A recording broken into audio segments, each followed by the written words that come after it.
Welcome to Werks. I hope you enjoyed today's video, and if you do, please like, subscribe, and comment. Today's video is a quick one about how to move sand easily. Shout out to Vicky and Bob for letting me use their Kubota with the front loader.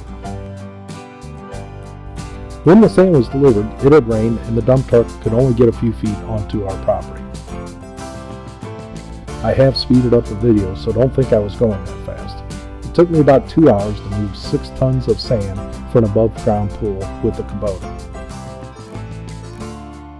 The trick to getting a full bucket of sand is to drive forward, tilt the bucket back while rising the bucket all at once.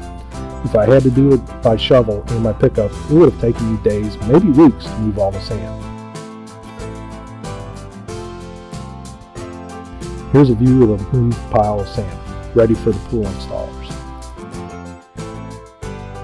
Thank you for watching Werks, and I hope you enjoyed the video.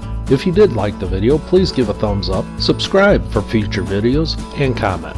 Thanks again.